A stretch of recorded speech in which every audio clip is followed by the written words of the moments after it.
Oh, hello, and welcome to Al Dente Rigamortis. I'm Review Cultist. I'm Mikey, the stands for evil. And I'm the gamer in yellow. And we're here to discuss those internet stories, most creepy and most pasta, and be critically silly doing it.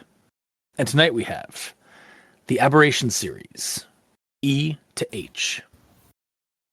So yeah, we are back on the Aberration series by Pratt99. You can check out this series and her other stories on Creepypasta.wiki. And yeah, I guess before we get too caught up in the weeds, we should probably give our initial recommendations. I will recommend it. I will partially recommend it. I'll recommend it. All right. Well, let's dive in then and find out why we gave those scathingly good and partial recommendations. yeah. Because it sounded like I was going to go into that. It was like scathing, harsh review. Yeah. But yeah, starting with the rundown. So, again, this one is, it's an Aberration series. So it is done in chapter-like sections, or like basically separate stories that kind of form a whole sort of situation. So starting with E is for Elia's Hearth. We are introduced to the Cozy Fairy Cafe run by Zmaya Dragon in human guise named Elia's Hearth. Elia being the dragon, and this is her hearth. Hence the name of the cafe. It's a bustling little place for the folks of the Old Town section of Hogan's Gap, and it's in autumn. We also meet Sully, Elia's son and wormling, whereas Elia is a regal red Zmay dragon with full control and composure of her draconic nature. Sully is still very young and vibrant and a bit of a handful. For example, Sully is bored of the customer service and chores of the cafe, so he sneaks out to the back alley of the establishment. We then transition to F is for Find. We find Sully in the alley behind the cafe, where he finds a cat watching the area and a strange earthy and coppery smell that leads him to a burrow in the wall next door. In this burrow are sounds, and as Sully's curiosity overwhelms him, he soon finds strange eyes looking back at him from the dark tunnel. He also hears words of warning and begins to feel very threatened by the burrow, and eventually runs back to the safety of his mother and the cafe. G is for Grievous Warning. This one is another poem, similar to the one from A to D, called The Burlap Sack Count. It describes a burlap sack that holds dark and evil things and is cursed. We also learn the poem is in fact graffiti on the wall of a pedestrian tunnel in Ghoul's Grotto of Hogan's Gap. And finally, we have H is for Dash. Hell's coming for you, Todd. Graffiti sprayed on a locker at Burlwood Grammar School in Port Bognor, Commonwealth of Torian, 2005. That's literally all we have for H. Like, that is not a synopsis. That is wholesale H. Yep. That's verbatim. That's the closest you're going to get to a reading on this show. Exactly. And with that, Finn. So, yeah, that was Aberration series, E to H. And I suppose we'll move on to Everyone Tolerates the Grand Inquisitions at this point. And I've got a couple. Again, as with the other series, did we all organize our notes by like each individual like chapter bit?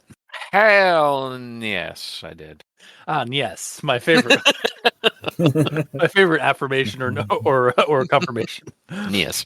Sorry, Mikey, did you yes or no? Yes. Yes. Yes. Yes. It sounds like, okay, now it sounds like a snooze. Yes. A little bit. All right, but then I suppose I'll start with E is for Elia's hearth. When she was a picture of regal power, he was pure, untamed potential, promises of the magnificent dragon he would later one day become. So I feel like it should be where she was a picture of regal power, he was pure, untamed potential, blah, blah, blah, blah. And if you want to go a little bit further for clarification on like details of who is who and such, so we don't get like, a conjunction junction bit here, it could be where Sully's mother was a picture of regal power and blah, blah, blah, blah, blah. Just, for further clarification and such. And I also have this one here. This was a time for young Wormling to learn their responsibilities and help maintain their home. Yet Sully seemed eager to test the boundaries, his neon form representing youthful defiance against the mundane routine. So a little run-on, like maybe put a period somewhere in there. Just a lot of commas. Like it just keeps extending the sentence. But more importantly, I think it actually should be this was a time for young wormlings, plural, to learn their responsibilities. Because that's usually like when you're like, oh, this is a time for like young children or like for like basically they use the plural of like or the grouping of that thing or the plural of that person or that subject when they're describing this sort of sentence. Mm-hmm. So, but that is all I have for E is for Elia's hearth. Mikey, these stands for evil. I'm evil.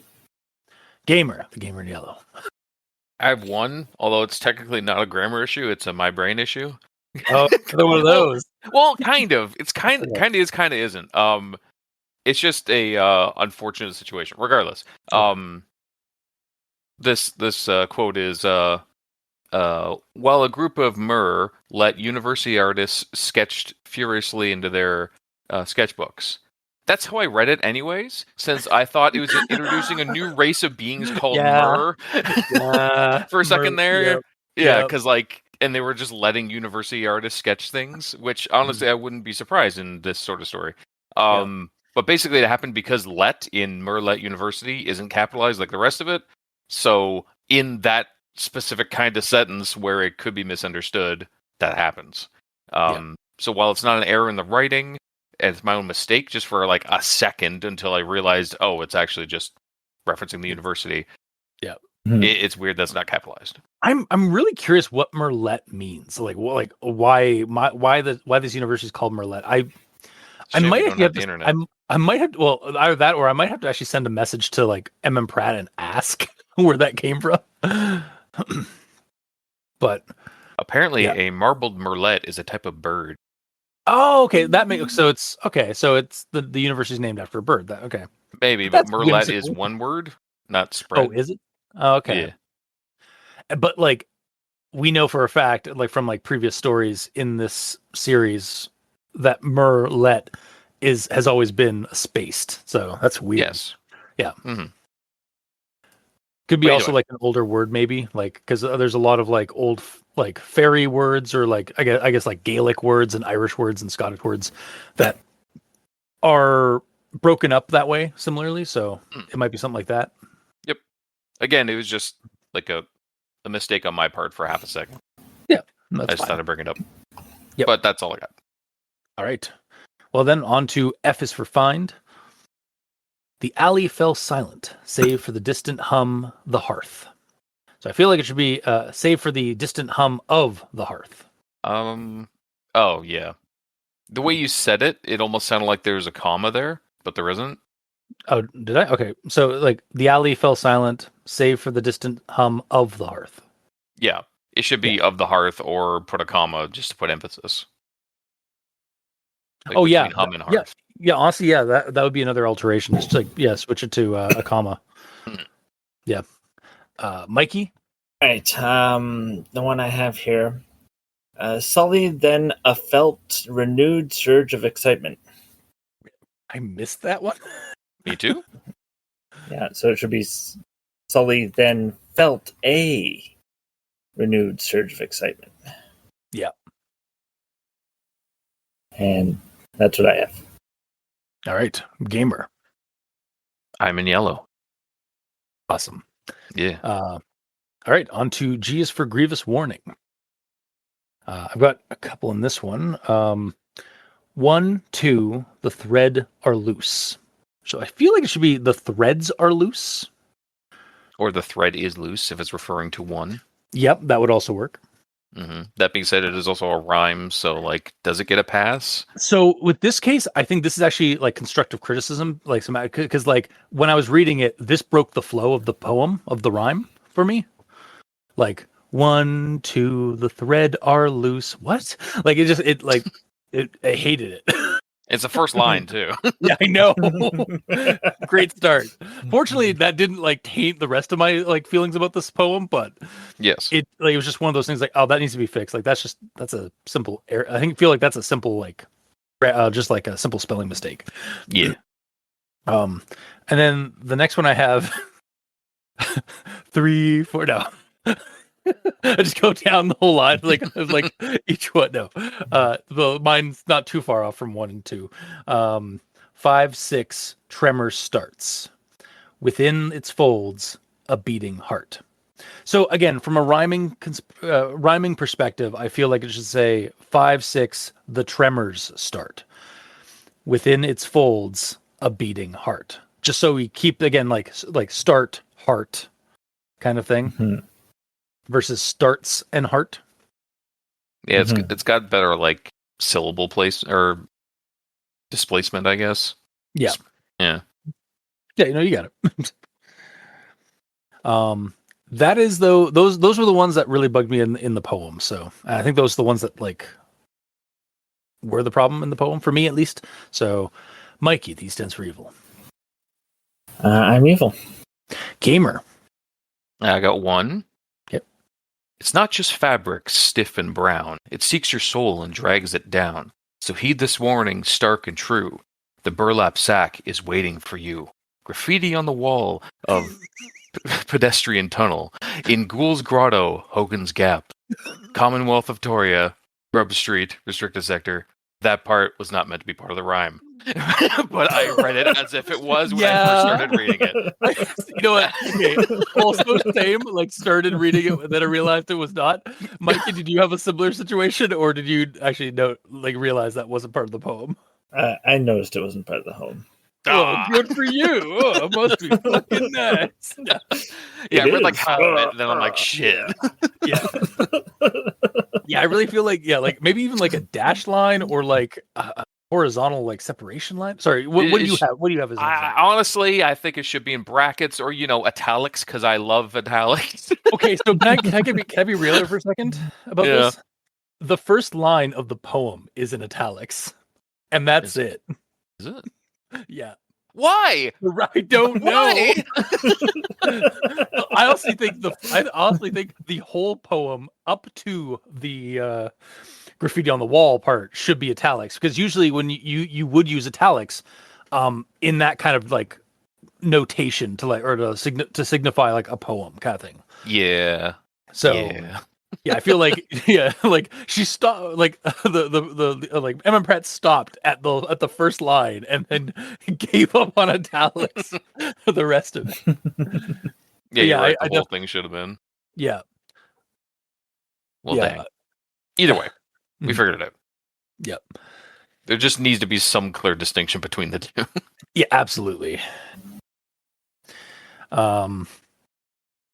All right, then I suppose we'll move on to H is for dash.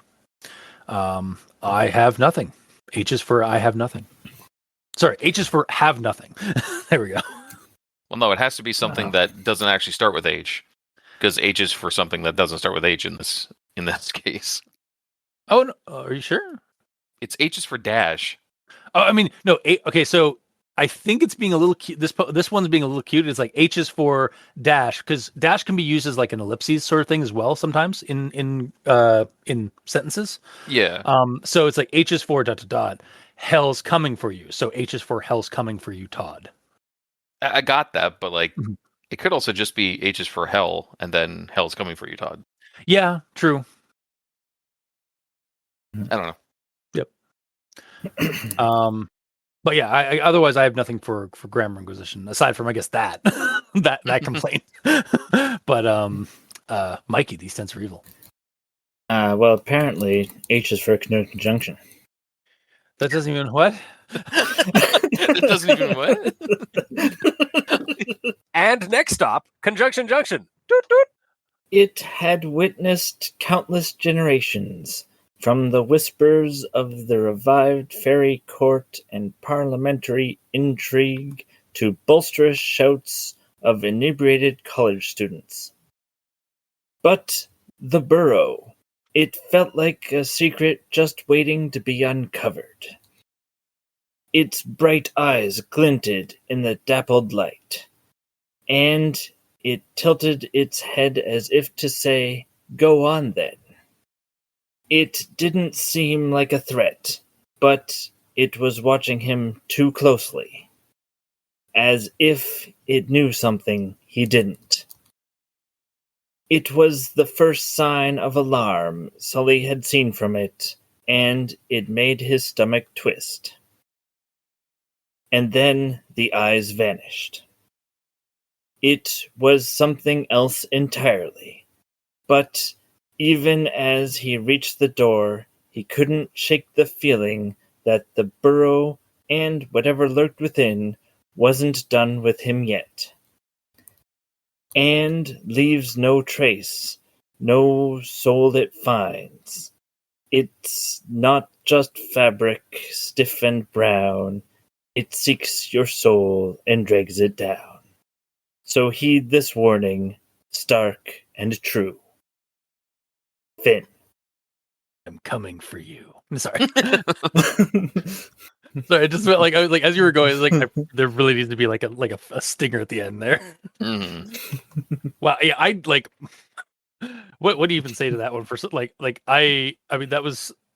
There's not a lot of conjunction junctions. There's not a lot of like ifs, ands, or buts at the beginning of words in this one, but when they are here, so it's like it's kind of sparse. Like it seems like the cafe or like this establishment was like in the burrow, and then like eyes are looking in from the shadows, and then The whole thing sounded like it. The entire thing was referencing the burrow as a like animated creature of some kind. Like yeah, it described the burrow, then it said like it turned its head and looked at him.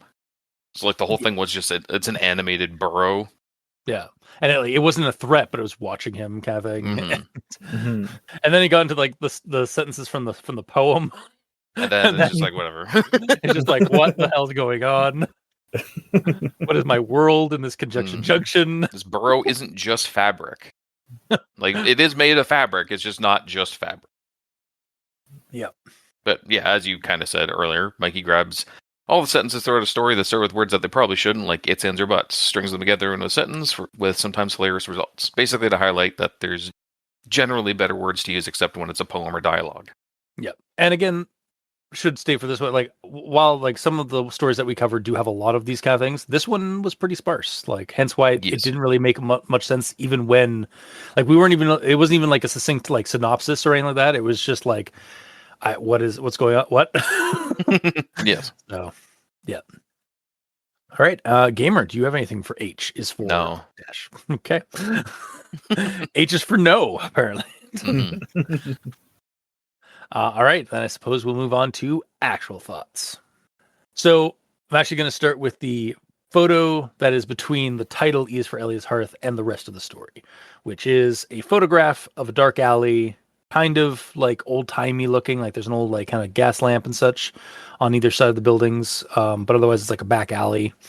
And honestly, like, yeah, I like it. It gives off the mood of an old city neighborhood alleyway, the kind that I imagined Sully might be finding himself in as he goes in behind the cafe. So, yep. And it described it as like shades of gray in between like the sunset. Yeah. So, and it's a black and white photo. So, yeah. Yeah. Mikey, do you have anything about the photo or? No. All right. Well, then I suppose I'll move on from the photo to the rest of the E is for Elia's Hearth. I'm going to start with this one here. It's a bit lengthy, but we'll get through it. Elia, in her maternal human guise, moved with a quiet grace, her long embroidered skirts swishing against the worn wooden floors as she poured steaming mugs of tea and coffee. She knew each of her customers, their quirks and preferences, often anticipating their orders before they even spoke. She was more than a cafe owner. She was a confidant, a silent observer, a guardian of the hearth's long, rich history. The occasional flicker of rough scales beneath her sleeves, the faint metallic scent that clung to her apron, these were subtle clues to her true identity. She could, if she chose, unleash the raw power of a Zmai dragon, but she'd long learned the power of subtlety and the importance of well-brewed pot. That should be, here's a grammar question, of a well-brewed. Did one of you guys catch this one already? Hang on. Of a well-brewed pot of tasty. No, hang on. Okay. The importance of well-brewed pot of a taste. Yeah, a well-brewed pot of tasty. Because it sounds like she's just brewing pot. Hey, grammar inquisition here. Quick, no one expects the grammar inquisitions. It should be, and the importance of a well-brewed pot of tasty and refreshing beverage. Oh man, I just had a horrible idea. What? What if we just do our notes as normal, and then just as we get to a part where we have a grammar issue, just no one expects the grammar inquisition. No, that would do it every time. It would be too long. I think we should keep it for when we have accidental ones like this, disturb just random ones. But fair. I think our organization would if we were to switch up the organization like that, I think it would make this way longer and more annoying probably. Yeah, it would get old real fast. Yeah, exactly. Okay, so again, I read all that because God, this is such a cozy fantasy setup. A dragon owning a fairy cafe in Hogan's Gap, no less. Hogan's Gap, people. I fucking love it. The magical realism is so strong here, but we will get some spooky stuff, right? Because I was reading this part, it's all right, this is a really good setup of this cozy fantasy slice of life thing here. When's the horror gonna drop, Pratt? And we do get it eventually. There is some creepy burrow and some things in Sully's life is somewhat in danger later on, but also I like to think of myself as a pretty knowledgeable person on cryptids and folklore monsters. And yet, more often than not, Pratt and her stories introduce me to something I've never fucking heard of before. Yeah. I thought Zmai dragons might have been something original for this setting or stories when I first read it, but then I decided, I'm going to actually look that up. Zmai dragon. Nope. Zmai are Russian or Slavic folkloric dragons. A type of dragon, wyverns are, or winged serpents are in South America, and lungs are in Asian mythology and such. Mm-hmm. It's basically King Ghidorah. Kind of, yeah. They're multi-headed, dragons, with sometimes even with humanoid, also sometimes humanoid in nature as well. Also, Zmai specifically means serpent, or is derived from the word serpent, I think, in Russian. That's cool. And there's also different there's different variations of the name, depending on which Slavic country you're in. So Zmai is the Russian one, but there's one for Ukraine, there's one for Poland, there's one for Finland. Again, there's different all the Eastern Europe, the northeastern European, that Eastern European bloc. There's different versions of the same name for this type of dragon. Yeah, because if this dragon walks across borders and new people find out what it is, what the hell is that? I don't know, I'll call it this. Walks across the border. What is this? I don't know, I'll call it that. Yeah, exactly. There's a whole flippin' Wikipedia article on them and tons of Slavic legends and stories of them. How the hell did I not know what is my dragon? I had the draconology books growing up. I had dragon books up the yin yang. Yep. And you Godzilla. Yeah, exactly. And This is basically King Ghidorah is Ghidorah. clearly based on him. Yeah. Just damn. Learn something new every day, especially when it comes to like folklore creatures and Curtisville stories. Mhm. Like before the Curtisville stories, I didn't know what a Chickcharney was. I didn't know what a Lycorn was really. Like I didn't realize that was a French version of or the French equivalent of a unicorn. I thought that was a unique one, a new one that was made. No, Lycorns are a real one too. Cute. Yeah, see, like, I mean, like, I'm pretty sure Gerdons are an M.M. Pratt original, the cat people from another reality. Maybe at this point, I don't know. Yeah. Just the Curtisville stories when it comes to like folklore monsters, they're deep cuts all the way down. For sure. Also, because of these facts, Elia clearly has a Russian accent, right? Yes, of course. She is. Yes. She is a. She is strong. She is strong, matronly cafe owner. Mm-hmm. But yeah, that's all I have for E is for Elia's hearth. I should have seen it's even in the name. Elia is kind of. I'm pretty sure Elia is a Eastern European name. So Probably. looking that up. Okay, it is a Yiddish name, i.e., like a Jewish name, but Slavic as well. Mm-hmm. Functions as an affection or a short form for various names, including Elena or Elvira. So, Cute. interesting. Learning things every day. But yeah, that's all I've got for E is for Elia's Hearth. Mikey, D stands for evil. I'm evil. Gamer. So my first one is before E is for Elia's Hearth. Again, for realsies. So my first note is before Chapter E. Regarding the title here specifically, Okay. while I appreciate it, I don't know why it's called Aberration Series A. As a Canadian, I appreciate that, but yeah. Yeah. Just no one. I got it. Are you going to use the crickets again here? No, I think we got the joke. We're acknowledging It's just it. it wasn't funny. Yeah, it's just like I hate you. That's so fine. bad. All right, fine. I have nothing to say for the rest of the recording. Then I'm done. Finally, no. Wow. Okay, so for realsies, first one.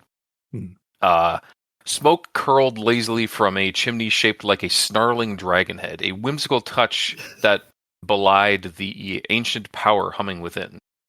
If I ever get a fireplace with a chimney, I would be hard-pressed to not want it to look like a dragon now. Oh, fucking absolutely. Yeah, I looked it up, and like people have kind of tried it, but they've done it in like a lamer way, where it's basically just a standard chimney pot, which is like the pipe that comes out at the end of the chimney. Yeah. But with the dragon like coiled around it.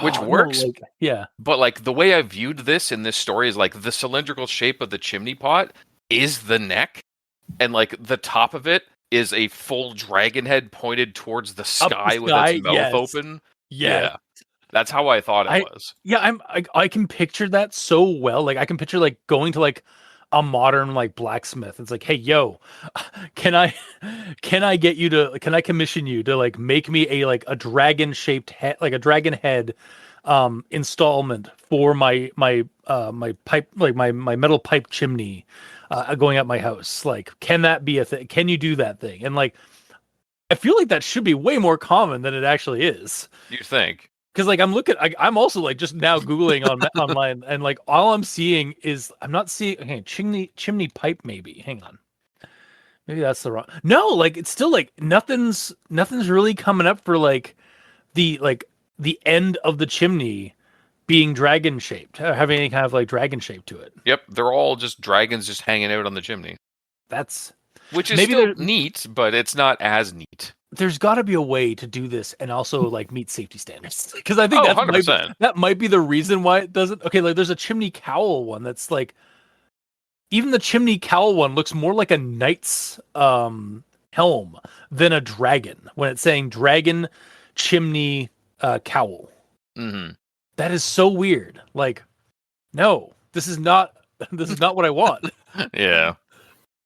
It's got to be. I'm wondering if maybe it is because like a safety hazard kind of thing, but I feel like if the mouth is open, as wide or wider than the opening, then Yeah. what does it matter? Especially with like how this like cowl works, like the chimney cowl itself, you could like add in a few extra bits on that to make it look like a dragon, not like a fucking like knight's helmet, the way it kind of looks right now. Yeah. I don't know. I am disappointed in the fact that that is apparently not as big a thing as I thought it would be. Because like as far as it makes sense to me is like if that's the opening that it's legally supposed to be for safety standards, if you put something on the outside that is bigger than that, you are not obstructing that at all. Yeah, exactly. So yeah, where's the harm in that? Mm-hmm. Agreed. But I don't know. Someone more knowledgeable that is listening to us is like, there's a reason. Actually, I'm a home engineer, and Mhm. and I like I've gone to school for this kind of thing. Yeah, there's a reason you can't do that. Yeah, I'm sure there is a reason. It's just I don't understand it. Yeah. It's too cool. Yeah, that's what it it's is. too Yeah, you're it's right. too whimsical. Houses must look like they do in the back rooms, just like cookie cutter, like neighborhood, like suburban neighborhoods, like Mhm. old bland and very simple architecture, and just for rows and rows of that. No whimsy. Oh, also the second part of this note is the word belied, which like I've kind of heard before, but I had to look it up anyways. It basically means to disguise or contradict. But I'm unsure if a dragon chimney would have disguised or contradicted the power within this hearth, because it apparently is a powerful hearth, and I feel like important ancient magical structures would have ornate cool stuff on them that most wouldn't, right? You'd think, yeah. So is belied the right word for that? I don't know. Live the ancient power. Yeah, I don't know. Like, because yeah, you're right. Like like the smoke. Oh, like I think it's more like the smoke curled lazily from the chimney hearth. A whimsical dragon head, whimsical touch that belied the ancient power humming within. So I think it's actually more saying that the small amount of smoke curling out lazily from the chimney belied the fierceness of the flames and like the fierceness of the hearth itself. Oh, okay. I was so like struck by the awesomeness of the dragon chimney that I thought he was referring to that. Yeah, no. Okay, you might be right. And then my next one, a quiet haven where time seemed to slow its frenetic pace. While I assumed frenetic meant the same thing as frantic, I did have to look it up to be sure, and yes, it's the same word. So why? Why Fancy English language? Fancy words. Yeah. But that's all I got for you. Okay. Then on to F is for find. So I'll start with this thing here. He'd mostly interacted with the magic born inside the cafe, and the sight of an ordinary-looking feline was both thrilling and a little intimidating. The cat remained perched, studying him with unnerving patience. Sully, emboldened by the thrill of his forbidden outing, pushed out his chest a little. Sorry, I just envisioned like him like just pushing out his chest like and then just like exploding. Sorry. Wow. just critically silly there. As I'm reading it. Okay, so Sully, I keep wanting to say Sully embroidered. Maybe you did. You don't know. You know, Sully, emboldened by the thrill of his forbidden outing, puffed out his chest a little. He wasn't just a menial cafe helper. He was a noble Zmai dragon, after all. He let out a small, rumbling growl, more of a kittenish purr than a fearsome roar. And to this, I was just like, how big is Sully? So far, I've sort of envisioned him as a like cat size or like dog sized, like maybe like 3 feet long tops. And like, does he, I guess he's not in human form. He's just as a dragon, just like scuttling around and such. So yeah, I don't know. Like, It was kind of hard because like it's not referenced because like I I was Like, it didn't- assuming Well- he is like the size of a teenager, just a dragon, though. Well, Yeah. the only thing we get is instead he was a compact, energetic ball of scaled energy. Yeah. So that's that the size description we get. yeah, and we know that, and that's in reference to like the fact that his mom is this noble, large red dragon in human guise, but he, I guess, can't control a human guise yet, so he's still just as a dragon whelp, basically. But yeah, and then when he's being intimidated by this cat outside, I was like, okay, so he's got to be like smaller than a teenager. Like he's got to, like, to me, like I was like, oh, he's got to be closer to size to that cat than to like a young kid, because why else would he be intimidated by this cat, I guess, other than like the fact that it's a new thing to him. Mm-hmm. But yeah, the way he's described, I definitely got the impression that he was more in line to the size of a cat or dog than a person, which is fine. It's just, I was just kind of curious as I got to this part. And then my next thing here, there nestled at the base was a small burrow, just barely visible beneath a tangle of wisteria vines and fallen leaves. The entrance was dark and mysterious, a gateway into the unknown.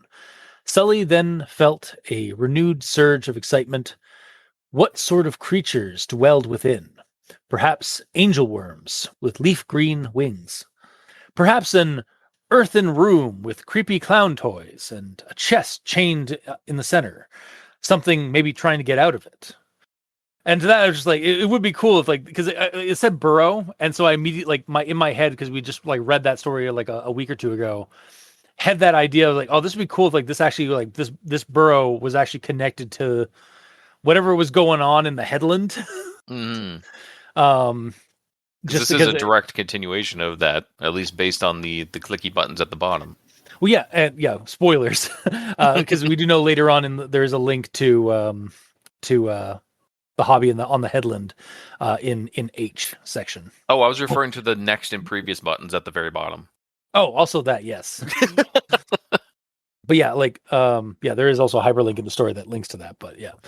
And moving on to the next thing. The ginger cat leapt down from the boxes, landing silently beside him. Its bright eyes glinted in the dappled light, and it tilted its head as if to say, "Go on then." Sully hesitated. The cat's presence was both reassuring and unnerving. It didn't seem like a threat, but it was watching him too closely, as if it knew something he didn't. So it's not really clarified in the story, but I really got the impression that this cat was like going to end up being some kind of entity in disguise itself. Mm-hmm. Like maybe like, it's just some like creature that's like just like outside, like some kind of trickster being, or maybe the gray man, or what, any number of fantasy things that we've seen before in Hogan's Gap in other M.M. Pratt stories. Yes. But it doesn't really end up, like, we don't get any clarification, so it might just be acting like a cat, because cats also do just act like this sometimes. Yes. Yeah, then I'll move on to the last thing I have for F. The glowing eyes reappeared, closer this time. They were joined by another pair, then another, until the burrow seemed alive with moving lights. The rustling grew louder, more frantic. The rustling grew louder, more frantic. So, firstly, I actually kind of like that there's a duplication of the verse at the end, because when I was first reading it, it gave me an eerie impression. So, like, it didn't scream at me as like a problem, like, oh, like that's why is that duplicated? It seemed like it was, I don't know if it was intentional, but like it must be, or it seemed, because it's a pretty like long sentence, all things considered, like to just be like copied and pasted or to be re-typed up. So I did feel like it kind of did give me like kind of an eerie connotation of like what was happening, having it duplicated like that. Mm-hmm. Or would it be better if it was like the rustling grew louder, more frantic, and then the next one is the rustling grew louder still, even more frantic? Yeah, maybe that even more frantic. Yeah, like, yeah, just like one extra word just to like exemplify it even further. Mm-hmm. Yeah.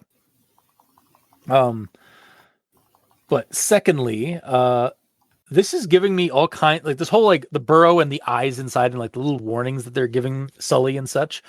Was really giving me was bringing to mind a movie called Don't Be Afraid of the Dark, which was a 2010 Guillermo del Toro remake of a 1973 horror film about creepy little monsters that live in burrows beneath and in the walls of an old house that a family moves into.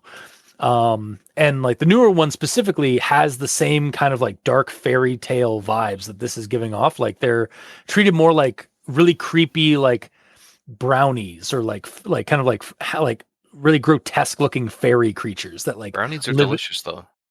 I'm talking more about like the Fey folk brownies, Oh, not the food. okay. Yeah. Like yeah, like they're treated a lot more like creeping like rodent like fairies or pixies in the movie, and that's kind of the impression I was getting here from these eyes. It's just like that, and even in the movie, like when you see like they don't like the light, but they stay in like dark spots, so they hide in like burrows or tunnels or in the shadowed corners of rooms, and you can only know that they're there by the lights of their eyes, like the glint that their eyes give off from like any kind of low light. Yeah. So that was kind of what I was getting from this one. So that same kind of like, as Sully's like looking into the darkness, he's seeing these, just not that the eyes are glowing themselves, but they're like they're reflecting light from them or off of them. I saw them as glowing red lights. They could also just be glowing red lights, but like for like a more creepy, like brooding kind of thing that's happening here, I was envisioning a like they're just like glinting to make that kind of effect. Yeah. But yeah, so again, just harboring more like of that dark fairy tale horror vibe that like, so earlier, like we had that cozy fantasy stuff with like the cafe and stuff. And then like, it's so good, like to have like the child of the owner of that cafe, like go out to like the back alley and immediately get struck by something like creeping, like just next door, literally. Yeah. Like it's so good. Yeah. But that's all I have for F. Mikey, these stands for evil. Yeah, I like that we get the continuation of E with Sully going into the alleyway and finding a burrow, which, as Cultus pointed out, reminded us of the other burrow in a different story. But this one has something inside with eyes. And unfortunately, I didn't have the visual of the dragon having multiple heads. No, not for this one. No. I think he has to grow into his extra heads. Yeah, I think that might be the case for him. So, but it doesn't say either way, other than he's that type of dragon. So it could be assumed that he has other heads, right? So yeah, it's hard to say. The eyes looking back could very well be a reflection, is what I'm getting at. Okay. Yeah. So like there could just be a mirror in the darkness that he's seeing. Maybe. Mm-hmm. Yeah. So that was just my thing that came to me just now because of the whole. What does the Zamai dragon look like? Oh, it has multiple heads and blah blah blah. I was like, oh well. You know, that makes that section potentially less creepy, but there is movement in the burrow. So it also doesn't explain how it was speaking to him. Yeah. Yeah. Unless one of his other heads was speaking to him. Yeah, exactly. He just grew that extra head, and he isn't aware of it. And that extra head's a little mischievous. Yeah. Or you know what? Maybe that cat is actually like magical in some way, and it is just fucking with him because it's like right there. So it's just like it's actually like just throwing its voice, or it's like telepathically throwing its voice to be coming from the burrow. It did legitimately encourage him to go check it out. Yeah. Mm-hmm. Then again, it also got scared at the end as well. "Quote unquote" scared. Yeah, it could be feigning it. Yeah, he's acting. It is a cat. It is a cat. They do that sometimes. Mm-hmm. They are manipulative bastards. Mm-hmm. There. Also, you said doo-doo. I did. Thank you for acknowledging the poop joke. You're welcome. Oh God, I'm a child. We all are, to be honest. I mean, I'm the only one that's cracking up laughing just by mentioning that. Anyway, and that's all I have for F. Okay. One thing actually that you did bring up, because again, you guys have brought up like the fact that Zamai dragons are 3-headed often, or like multi-headed. 3 to 12 is what I saw. Yeah, 3 to 12. I also saw that, and also I have seen like sometimes they aren't 3-headed, like sometimes they are singular-headed. Oh. But like now that I'm thinking about it, and I think that more be like depending on like the country you're in, like a different variation of the Zamai dragon. Mm. But I do kind of wonder now, it kind of brings to mind like if Elia is also like a 3-headed or a multi-headed dragon, it's kind of bring to mind Mama Tiamat like depictions. Like I don't know if you guys have ever seen like some cartoons or comics of like D&D with like Tiamat, the queen of dragons, the mother of dragons, this like kind of, and usually evil dragons, but in some comics and cartoons, like people have painted her as like a much more of like a motherly figure. And I saw a comic recently. This might be connective tissues time, but I did see a comic recently of like a little kobold child who's being picked on, and like no one got him, like no one got him anything for his birthday. And Tiamat being the goddess of dragons, and since kobolds generally are draconic in nature, so like she has dominion over them as well.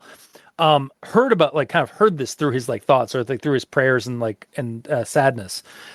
Then came to him as this like human woman, basically this matronly human woman, but with multiple dragon heads like poking out of her shoulders, and basically just like came and comforted him and gave him a present, and then like held him. Oh. And it's just like the most adorable thing, but like also this like matronly like Tiamat like humanoid dragon like woman, but maintaining the multiple heads. Yeah, still maintaining the multiple heads. Yeah. Mm-hmm. I don't know. I wonder if I wonder if I saved that. I think it was on Instagram. I found that. But yeah, I'll if I find it, I'll share it with you guys, and I'll leave a link. For me, what I assumed is in her human form, she coalesces all the heads into one and just sees through one. Yeah. Yeah, that's generally. I think that's generally in the mythology. That's how they do it, because otherwise that wouldn't blend in very well with human society. Yeah, that's a dead giveaway. Yeah, but that's it for you there, Mikey. Yep. Gamer. Okay, my first one is kind of on the same vein that you were mentioning earlier, Cultist, with the cat. The cat remained unimpressed, its green eyes narrowing slightly. Then it let out a soft meow, a sound that seemed almost friendly. I was really hoping that Sully would like lean in close to the cat to like sniff him, and the cat would just like boom, give him a bap on the snoot, because that's what cats do. Yes, absolutely. Yeah, like even though it's this huge, quote unquote, huge dragon compared to the cat, he would obviously just give him a good boop on the snoot. Yes, but no, instead he tricked him into being scared potentially. But that's fine either way. Still, the cat was very cat-like. Yeah. His actions were very cat. It's very much as like, it's like that scene from Indiana Jones, like, very dark down there. You go first. Like, he's just like, you do it first. Like, you go ahead. I'll watch. Yeah. I'll cover your back. Yeah. And by that, I mean, I'll watch your back as you die.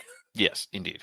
But yeah, my next note is overall, I like the view of this story, which to me, at least, was basically seen through the eyes of a 4-legged dragon teenager. It doesn't say one way or another. He could be more anthropomorphic, but yeah, I don't know. Yeah, it was through the eyes of a child, but that child is also a dragon whelpling or like wormling. Yeah. So. Yeah, child is probably younger than teenager in hindsight, but yeah. Either way, it was an interesting viewpoint to see, like, someone experiencing the world as a dragon. Exactly. Yeah. And like, cause like you do have, it's like, what's like, I'm freaked out. Like, this is all new to me. Like, I only really like, cause he's obviously a sheltered kid too, or like a sheltered like youth, because he like lives in that tavern or in that cafe. But then like, so like he's like getting freaked out like at the smallest things out in the alley. I was like, wait, I'm of the Zmai dragons. I will one day be a large like imposing figure. I don't have to be afraid. Yeah, then he hears like a dog bark in the distance. He's like, ah. Yeah, exactly. Yeah. It's kind of adorable. It is. Yeah. But yeah, my last note for this is this line here. He couldn't shake the feeling that the burrow and whatever lurked within wasn't done with him yet. And then when I read that, I'm like, well, considering the story still has two chapters left, yes, very yes. Also, I like the creature or creatures that are like within the burrow thus far, whatever they are. They're worrying.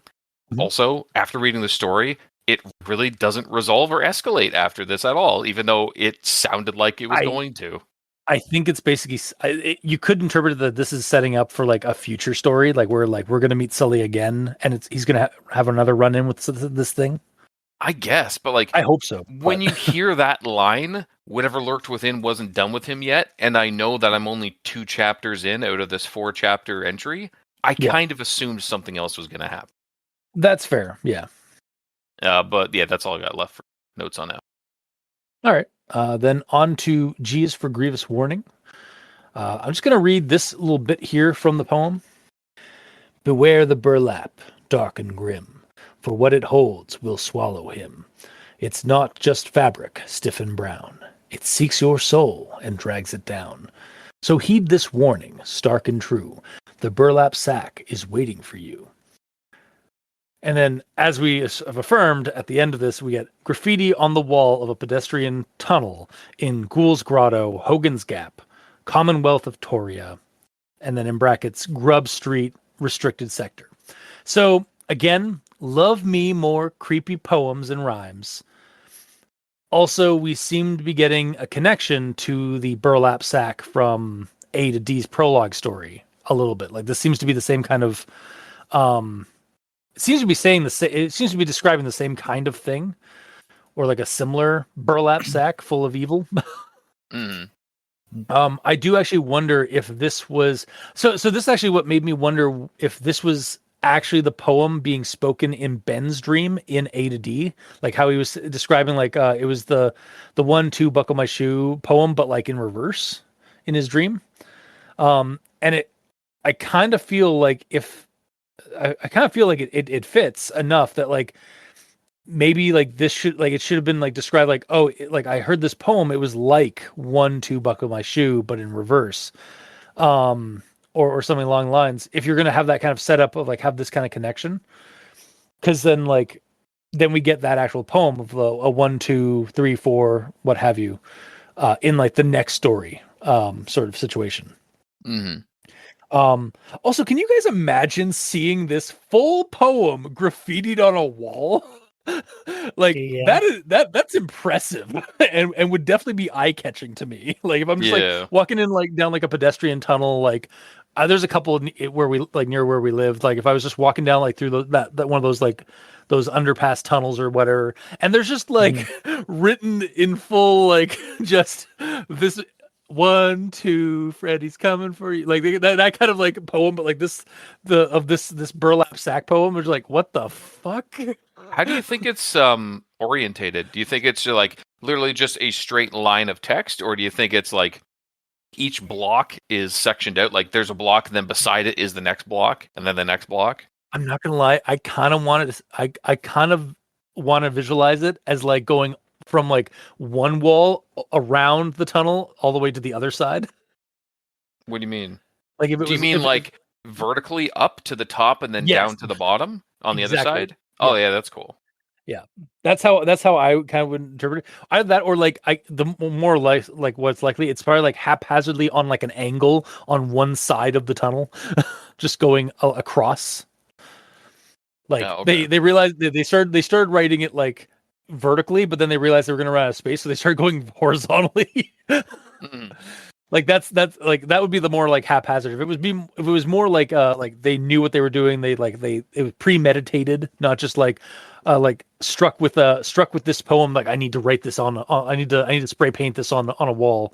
I feel like it would probably be more like structured and actually go across the entire width of the tunnel, like from wall to ceiling to wall again, or like I'm envisioning it like kind of like a circular tunnel, not a square tunnel. But even a square one, it could still go across the corners. Yeah, absolutely. Mm-hmm. Yeah, I saw it like just horizontally, just from one end to the other, which is unfortunate if you're walking in the opposite direction, then you're reading it backwards. Well, then you're reading it like then you're reading it like in the dream, like. Yep, yep, yep, yep, yep, yep, yep. Yes, of course. Because you're reading it backwards. Yeah. Got him. No. Yeah. But yeah, no, I just think that would be like I'd be impressed if I saw like just a blocks of text. And I'm like, what the hell is that? It's like, is that a fucking poem? Mm-hmm. Is that a rhyme? Is that a fucking massive poem? Yeah, and then like as you're reading it, like beware the burlap, dark and grim, for it holds this. For what it holds will swallow him. And then like just going on like it seeks your soul, drags it down. I was like, what the fuck? Like, and then you look down and the dude left a burlap sack at the end. Oh, I'd be like, oh man, like, because like I would be excited, but also fuck that. Yeah. I've seen this movie. The black dude dies first. You go ahead.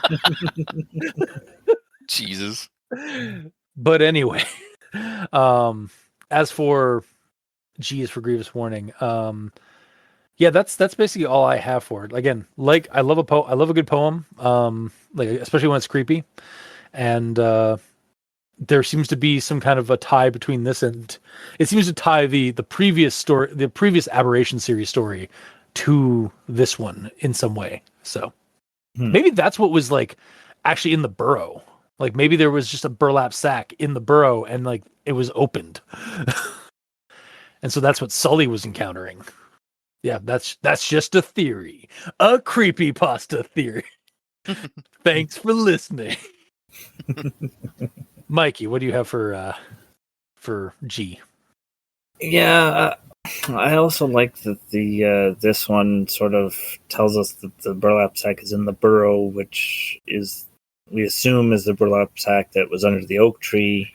Yeah. In the previous story, but it's also moved on or evolving. So instead of just nightmares, now it's waking day nightmares. Yeah. Also, I just realized. So, assuming this all takes place in 2005, and this one takes place in 2008. So Hogan's Gap, like the whole like Sully's encounter with the burrow and stuff is in 2008. The oak trees in Curtisville were broken and like the way it's alluded to, like the evil was like was basically like brought back to the surface during that storm in 2003. I think is when that storm happened. In A to D. So maybe again, like you said, like maybe it moved, maybe it got freed from that, and so then it moved to Hogan's Gap from Curtisville. Or this is a separate burlap sack. There could be multiple. There could literally be more than one like burlap sack of evil. The question: how are you connecting this to the burrow that Sully saw? Oh, no, it's just like an idea I had, like of like the way because like we don't know what's in the burrow that Sully encountered, but then we get this poem about the burlap sack of evil. So it's like, wait, maybe that's supposed to like you're supposed to like kind of connect that like because of this poem being shown here, like that's what was in the burrow, like that because the burrow is an underground like thing. So like maybe it was like that burlap sack was buried again somewhere, maybe this time in Hogan's Gap. I guess, yeah.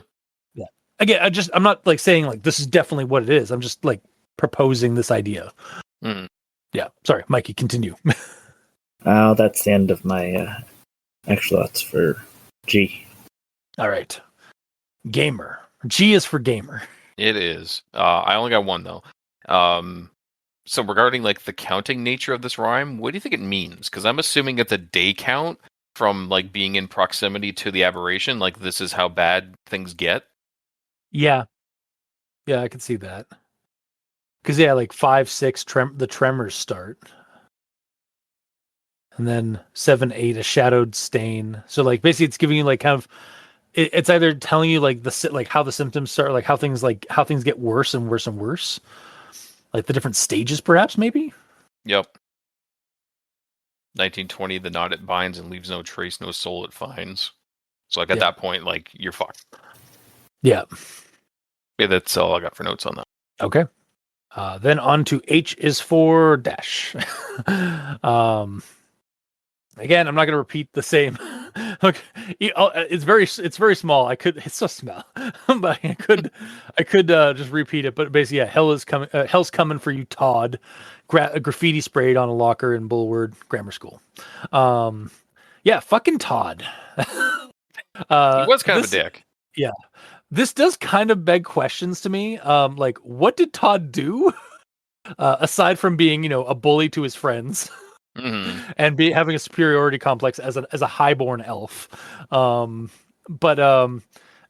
how does this connect to the burlap sack narrative? Like, was the burlap? And this is the idea again that came to mind, like just like me again cross-referencing, like because the Todd in this entry is a hyperlink to the Hobby on the Headland story that we read earlier.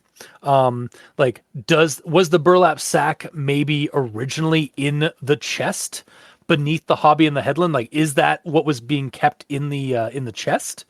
And like that's where the arms were coming out of, where like that's how it grabs your soul or how it grabs at you and such.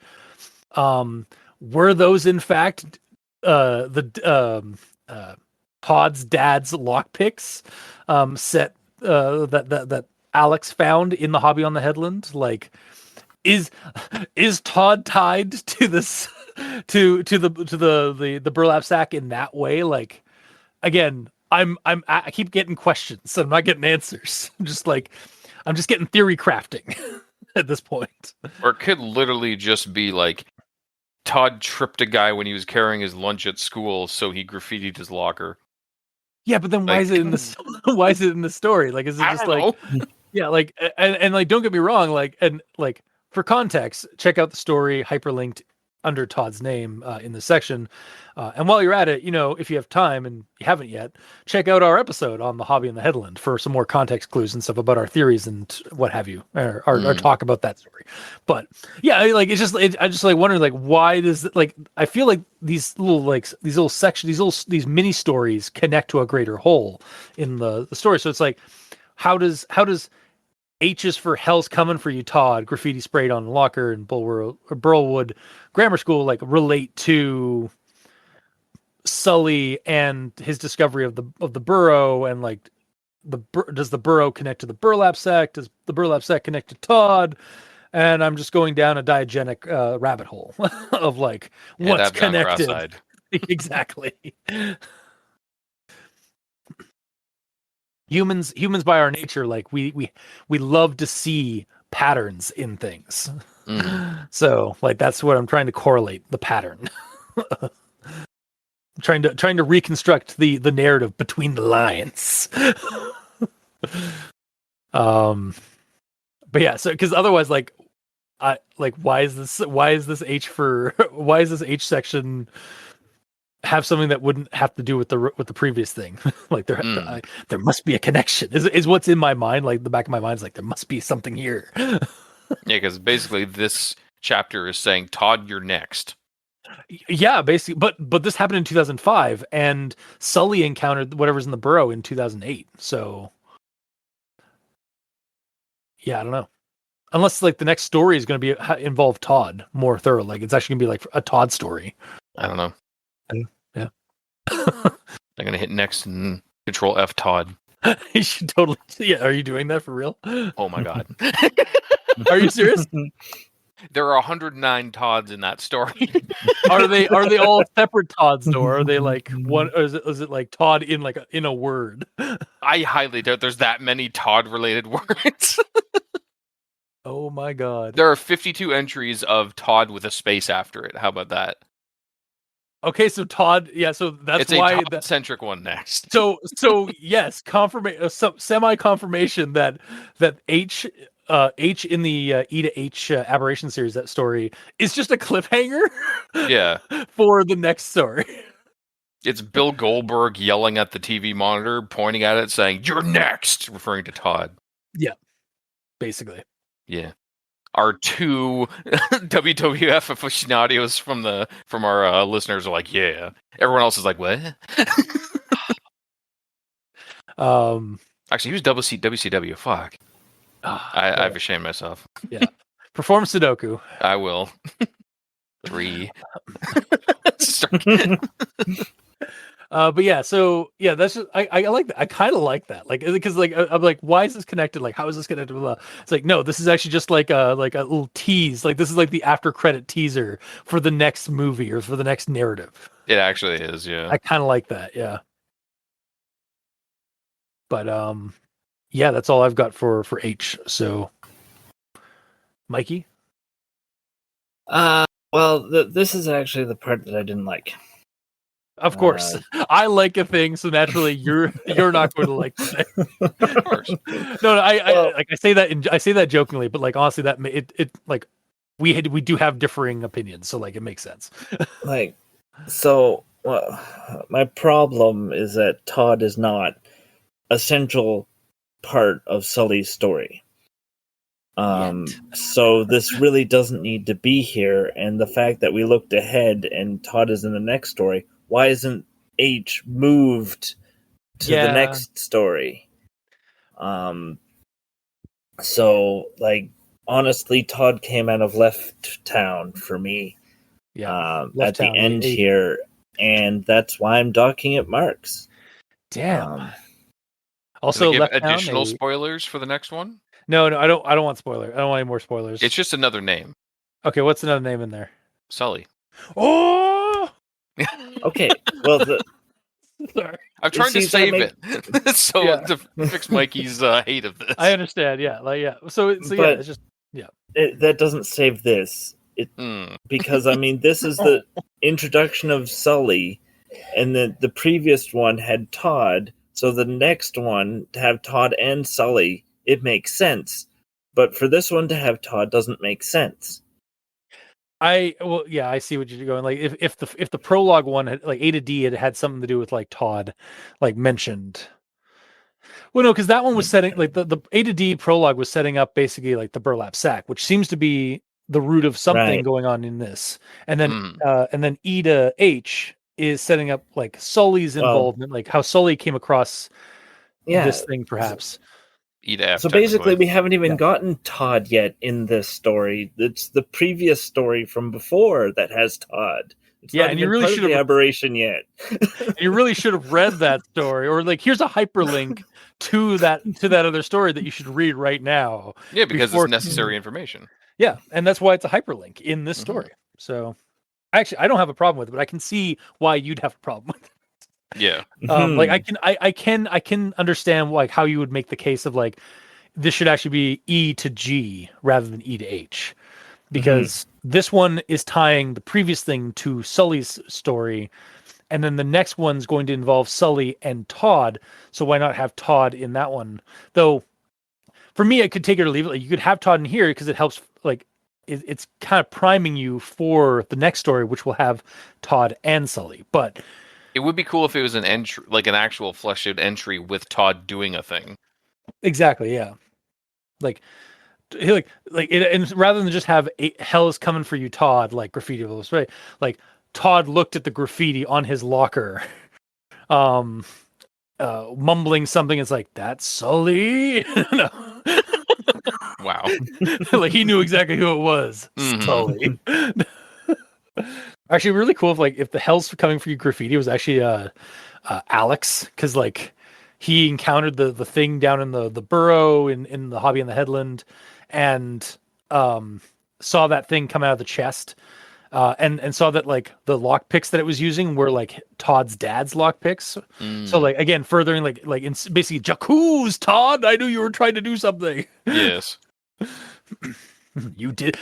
Just comes at Todd like the main character in Jaws, like going to the mayor. It's like, you did this. But yeah. Anyway, back to Mikey's bit. Yeah, that's just what I disliked about this. That's okay. And that's all my notes on H is for Dash. H is for Dash. Because it should have been dashed from the story. Dashed from the story, yeah. Haha. See, gamer, this is how you tell a joke. No, I'm kidding. I'll just leave. No! Oh god, he's gone. Come back. Oh good, he's back. Never. All right, well, gamer, what do you got for H? I don't really have anything. There's almost nothing here, so it's hard to. You don't know. I have 10 notes on this. There's so little to say because there's so little here. Because as we talked about, it's essentially just a primer for the next one, which is cool. I didn't hate it. I was just confused. Yeah. Because like I got through 3, it's like okay, I only got 1 more to go. I can do this in time. I'm done. Okay. That was easier than I thought it would be. Yeah. I was really expecting something longer. Now, spoilers. It's only going to get longer from here. Oh, of course. Like the Aberration series only gets longer. Mm-hmm. But yeah, these first 2 were pretty short. But yeah, like this was again, H is just a very short section. So. Mm-hmm. Also, I think the way it's meant to be pronounced is H is for. Yeah, that could like drag out that the 4. Yeah, I don't think it's H is for dash. No, yeah. I mean, phonetic like words on the wall, words on the wall, words on the wall, like the pedestrian tunnel. No, or like on the graffiti on the locker. Mm. That's how it is. But yeah, like I think when you're pronouncing it, it should probably be like H is for hell's coming for you. Fucking Todd. I hope he's not as big a. I hope he like gets some kind of like. He has a redemption arc of some kind in the next one because like he was such a jerk in the hobby. Was he just? Did he? Was he just a jerk the whole time? He didn't. He had no redeeming. He was. Things? He wasn't like again. He's like you were kind of, like I think like you brought up. He's one of those like the group like the member of a group of friends that's like that is a jerk and does bullying. Like you do get pissed off at, but like. You don't think he truly means most of it. Like he's not trying to be malicious. He's just a little like snobby. Mm-hmm. I don't remember. Is he like super like his family's rich or something? Yeah, his parents are like he's an elf. He's a high titled elf. Yeah. Yeah. And like even when everybody got grounded, he got basically like a slap on the wrist and then like grounded in quotes. But then like he was out doing whatever he wanted to do, like way ahead of the other people. So yeah. Yeah, so it's definitely one of those. I know he was teased. He didn't like Willie. And he called that one guy a fucking peasant. He called Willie a peasant, like and would accuse him of things. He was accusing Bill of eating all their food because he was the plump kind of guy. And Alex, you're generic. Yeah. You're the leader. You're the glue that keeps us together, but you're boring. You're the Wonder Bread of this group. Oh. But yeah, like it's very much like it's like that archetype in a group of friends that's like kind of the asshole and like why are we friends with this guy again? All right, because he's not always a dick, but like he has opinions that he will push upon you, kind of that kind of guy. Mm-hmm. So yeah. But like again, when I'm reading that kind of character in a book, whether it be in an actual novel or in a creepypasta or what have you, I hate them. Like I'm rooting for their demise. Yeah. But yeah, so or at least for a redemption arc. Yeah, exactly. Like either this character better have a good redemption, like a decent redemption arc, or die in the narrative. In fiction, like again, like I wouldn't wish like anyone death, but like. In the premise of like fictional narratives and stories and stuff like that, fuck this archetype. I hate that. Yes. But yeah, I guess that's it, right? There you don't have anything else. Yeah, I guess that's it for Aberration series E to H. So we'll move on to final thoughts. I think I'm still going to recommend it. Again, I was really not overwhelmed. I was really enamored by the whimsy and like kind of coziness of the beginning, and then like this sort of dark fairy tale, like creepy vibes of like what Sully found in the alleyway. I almost said the attic. But yeah, in the alleyway and stuff like that. And then like again, like the poem is nice and cool and creepy, and we get a nice little like kind of a teaser for what we can look forward to in the next story, like who's going to be involved in the next story and such. So, yeah, it's not the creepiest tale, but there is this dark whimsy energy to it that I really enjoyed. And yeah, we'll have to see exactly how much is connected in the next story and in other stories of the Aberration series. It seems like things are connecting, like even like this early on, like things are starting to click between the two that we've already read, and even like the extended material that are like linked from these stories. So, but yeah, that's my recommendation and final thoughts. Mikey, these stands for evil. Okay, so I did like the whimsical nature of it, but as stated, we sort of need more description of the dragon, specifically its size and whether or not he has multiple heads. Yeah, because basically all we got is color, and he's a small ball of energy, but like, and he's intimidated by a cat. well, cat. but that doesn't mean he's smaller than a cat, because a full-size dog can be scared by a cat. Yeah. So like again, like my best guess was that he was somewhere between a cat and a dog sized. Mm-hmm. That's still fairly general, because like that, like dogs and cats can be sized. Their sizes can vary. So by dog and cat size, you mean like the cat like a lion and the dog like a teacup little dog, right?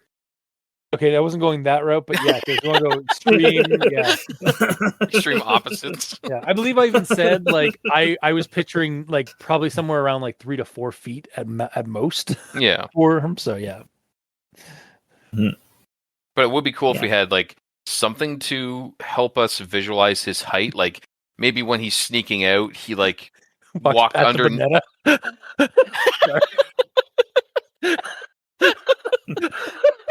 I was going to give you a hard time for interrupting me, but I can't now because that's awesome. I'm sorry. Yeah, I apologize, but I don't apologize for giving us the banana for scale. Walks past a banana. Beside that, there's a ruler leaning against the wall. But no, I was going to say, like, when he's sneaking out, he, like, walks underneath the chair of one of the patrons there, kind of thing. So, like, you know he's pretty dang small. He's tiny, yeah. He is. Oh, that banana, though. also, because you said yes, I was like, this dragon wormling. Size it up immediately. Mm-hmm. Place him next to a banana immediately, yes. Oh, man. So good. Yeah. Okay, so, yeah. Sorry, you, Mikey. So, like, other than the size and description that we need, the ending for me didn't really help it. Even though Cultist likes it so much. So I'm still only going to give this a partial. Okay. And Gamer. Yeah, I might join you on that partial. Like, I enjoyed the read of the story. The end was a little confusing and possibly not necessary, because like when you click next, like Todd will show up, I'm assuming. But yeah, the huge variance of what Sully as a character looks like in what is his introduction to the story is so vague that like it's kind of annoying. Because like, yeah, he's a dragon, but it doesn't even say that he's walking on 4 legs. He could be anthropomorphic dragon, because he could be half dragon for all I know. It's like he could be basically a kobold. Yeah, we don't know the number of his heads. We don't know. Basically, all we know is he is a young dragon. And he's orange, and he's inquisitive. But height-wise, it was varying a lot for me. Like when the cat was there sitting looking at him, for some reason I thought he was like looking eye to eye to him, even though like the cat's up high, because like he's a dragon. Like a full-size actual Zime dragon is massive, I'm assuming. Yeah. So a child-sized one might be the size of a horse. Like, well, I mean, that's the thing. Like sometimes that is, but like I kind of got the impression he was a lot younger than a teen. Like he was and he may be like a teen mature wise, like for a dragon, but like they're still going to be like pretty small compared because when they're maybe I keep thinking like I'm thinking like he's more like a hatchling or Well, not it too sort off of the- explains he's almost at puberty because he hasn't reached the deep red color of puberty. True, yeah. He's referred to as So- a wormling, I believe. So I'm Yeah. googling wormling. Wormlings and are like the first stage, I think, of dragons. I think wormlings and whelps are kind of interchangeable when it comes to like dragons in D&D anyway. I know they call them whelps in World of Warcraft, and in D&D, a wormling is like the youngest of the dragons stat wise. kind of adorable. Oh yeah, that's I okay. just Facebook, man. I'm not gonna lie, like, make that more orange and like maybe add a few heads, and that's basically what how I was kind of envisioning Sully. Mm-hmm. For you at home, we're looking at a dragon hatchling or like a dragon wormling. I think that's a brass dragon. Yeah, brass dragon from D&D. Yeah, brass dragon wormling from D&D. Yeah, I'm trying to see if there's like a size thing on him, but there isn't. It says medium dragon is what it says. yeah. So according to this, they generally categorized as medium-sized creatures. Again, this is D&D stuff, so like may not be what like Pratt had in mind. Yeah, But for like sure. for us, they often measure about 2 to 5 feet in length and weigh roughly between 50 to 200 pounds. Oh, okay. Yeah, they are typically about the same size as a large dog, pony, or human. Great. So it could look like a dog, a pony, or a human. Yeah. And be between 2 and 14 feet based on AI overview. No, 2 and 5 feet. Oh, I know. Based on the AI overview I saw here, it says 2 to 14. Yeah. Although it says dimensions usually 2 to 5 below it, so they got that wrong. So yeah. Big dog, I guess. I mean, they're pretty. I mean, he shouldn't be that terrified. He's got an AC of 17, and Yeah, true. Yeah. he does still have a natural breath weapon attack.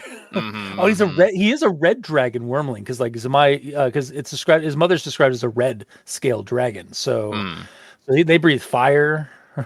Yeah. Like, yeah. Oh god, I wonder if like she actually like she's the one that like if the fire from the chimney is definitely like dragon fire, right? Oh yeah, definitely. It's not just like mundane like hell no. Yeah, she's definitely like in the morning she's like it's like like getting the shop ready and then just like yes, just into the hearth itself. Yeah. But yeah. All that to say, partial. That's where we are. I forgot. Oh, so you you're just been pushed to partial? Yeah, I think so. Just because the main purpose of this story is introducing Sully, who we know is like I know more about his mannerisms and like his thought processes than I do about how he looks. Yeah. Because it's orange and he's a wormling is all I got. Mm-hmm. Height and number of heads and such is varied. I don't know. Yeah, leave it. It seems like it was left to the imagination. A little bit. But yeah, with a little bit more description on that and a little bit of escalation in this, because like as soon as the creepiness starts, like that's the maximum we get. There's no escalation at all. Yeah, Sully, all the other ones there is an escalation. Sully, damn it, Sully, you played it smart. You like you dipped your toes in a little bit and then noped out. Well, no, that still screwed him over apparently. Yeah, based on the later lines, like. Yeah, I just wish there was one more about like him going back in and getting scolded by his mom, and then like he's like trying to work and like he's seeing like creepy stuff in the windows, and he's not sure if he's like just seeing in his head or if they're actually out there waiting for him, like something like that even. Yeah, or if he's like during that scolding, he tells his mom like what happened and like describes what happens, and she like knows, and she suddenly goes from being stern and scolding to like hugging him and like making sure that like there's wards on the building and such. Like you've been branded, you've been touched, you need to you've been a good boy. I'll always remember you. What? Yeah, something like that. Yeah, exactly. Yeah. So yeah, partial, but I'm interested to see how this continues for sure. I'm still enjoying this quite a bit. All right. Then yeah, I guess one recommendation and 2 partials. Still nice and darkly whimsical. But you're going to get that it seems like we're going to get that a lot when we're talking about Hogan's Gap, because Hogan's Gap is definitely way more fantasy coded than Curtisville. Like Curtisville is like the Arkham of the Pacific North, or of this area, of the setting. It's like sleepy, creepy town. Like there's some magical things in there, but like most of it's like pretty mundane, like slice of life stuff. Hogan's Gap definitely feels like it's more like it's on the border between like our world and the world of fairy. Mm-hmm. So there's a lot more like whimsical like stuff going on in Hogan's Gap than in Curtisville. But yeah, definitely excited to see where this continues. So, but yeah, that'll do it for this. That'll do it for tonight. If you like what you heard, or if you didn't, leave a comment in the comment section below where this gets posted. Some of us are on Blue Sky. Mikey is at the E Stands for Evil, and I'm at Review Cultist. You can also send us emails at aldenterigamortis@gmail.com. That's aldenterigamortis@gmail.com. Where you can also leave us suggestions for other creepypastas, SCPs, spooky things. You creep it, we'll peep it. Yeah. And if you'd like to help support our show financially, you can go to Patreon. We have special episodes, early access, and extra content. To all our patrons helping support the show, thank you immensely. You're helping keep those hosting bills at bay. And as always, we very much appreciate that. And to our listeners and the authors of these stories, thank you immensely. Because without your listenership, it'd be like screaming into the void. You know, the darkness of a dark burrow, or, you know, the mouth of a dark burlap sack. Mm-hmm. And without your authorship, writing and posting these stories on the internet, we really wouldn't have much of a show because we'd have nothing to talk about. So thank you. Now's a good time to mention that we are part of a podcast network, Crit in the Night, an actual play and creepypasta podcast network. We're there alongside our sister podcast, One Less Die, and our cousin podcast, The Role Playing Exchange, for things that go crit in the night. Until next time, I have been your host, Review Cultist. I'm Mikey, the E Stands for Evil. And I'm the gamer in yellow. And this has been Al Dente Rigamortis. Sleep well.